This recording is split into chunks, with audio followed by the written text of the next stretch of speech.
I'm Victor Solomon. Mr. Speaker, I want to agree with the motion which was brought on the floor that Orengo said it's too early for Raila to go have dialogue with the president. Fellow Kenyans, this is not the right time for dialogue between our chief, Honorable Right Raila Amolo Odinga, to have a dialogue with William Samoei. If it were good, Raila would have gone silent.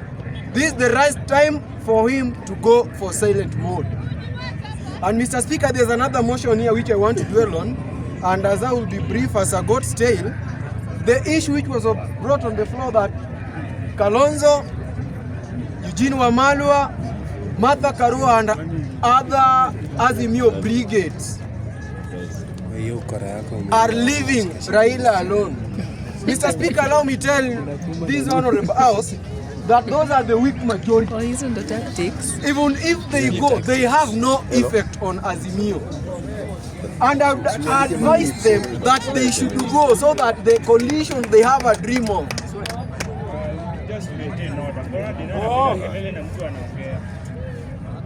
And these very people, somebody like Kalonzo, allow me dispense some wisdom to Kalonzo. This very Kalonzo was fooled sometimes back to take Wakamba to join the gamer community. That was back in 2007. He was told that the next election, which was to be held in 2012 or 2013, that he was going to be the president.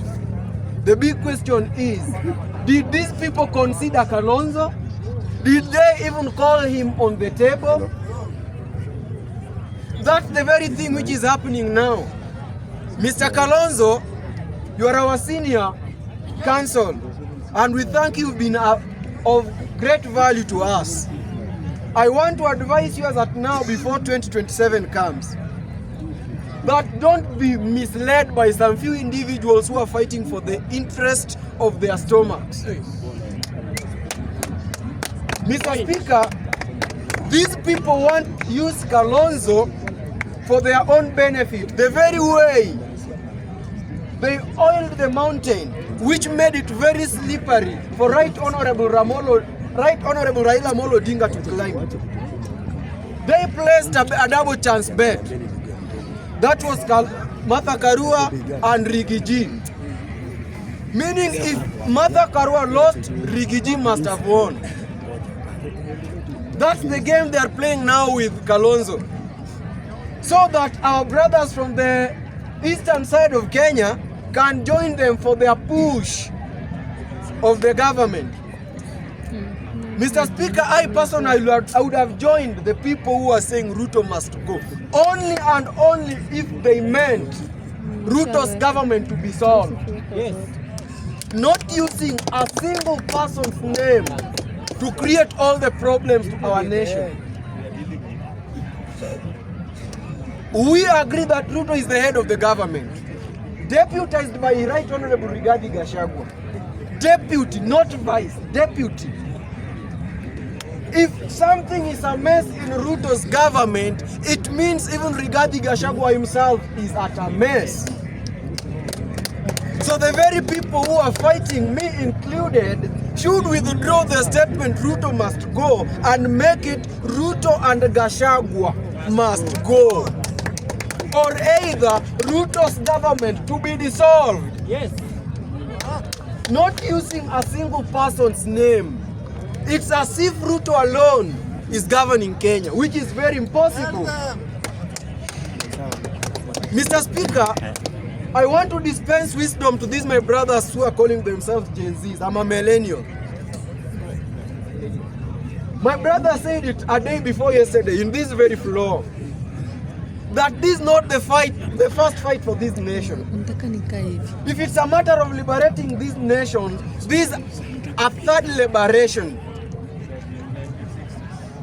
And the thing we are fighting for now should have been fought for early in the days. And let them not think that they are going to be the first people to liberate this nation. The Right Honorable Raila Amolo Odinga fought for the second liberation of this country. He and himself alone, together with those who supported him. And these are brothers from the mountain region. It's high time for them to wake up politically. Mr. Speaker, I had a conversation with one informed member from the mountain region. And the very statement he told me I never expected from him. 1 minute. Yes. My fellow friend has stated here that it's not only Mr. Gachagua, it's not only Mr. Ruto to go home. Both of them are supposed to go home. So my question to you is that which criteria can the people use to chase these people home? Because we have used Mandamano, but it has not worked. So what can we use? Mr. Speaker, that's very simple. In fact, very simple. It's very simple. The best criteria, my friend, let me inform you now, our Constitution of Kenya states very well that the power belongs to the people. And these very people made the two gentlemen we are talking about now the leaders. And these very people can use all the means possible. And Mandamano is peaceful demonstration is very possible. If you don't understand it,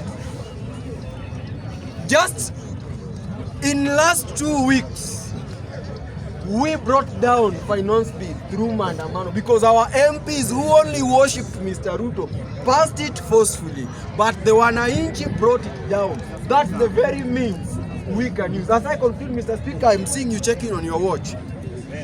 My brothers from the mountain, you should be informed that Kenya is not for you people. If you feel that Kenya belongs to you, then create your own country. Yes. Let me use the word kindly for the sake of communication as of now, and it's a polite language, because it's high time we beg you. We leave you alone because you feel that if you are not included in the government, you are not part of Kenya. Yes. And if you feel so, the deputy president of this great republic comes from your region. Which lesson do you want to teach us that we've not learned from you people? Do you want to tell us that your power grid is such that if your man is weak, and let me tell you, it's your son, Rigiji, who calls himself a son of Mau Mau. And don't mislead Kenyans, not only people from central Kenya who are Mau Maus. Even other people from the other parts of these nations fought for the liberation of these nations. Thank you, Mr. Speaker.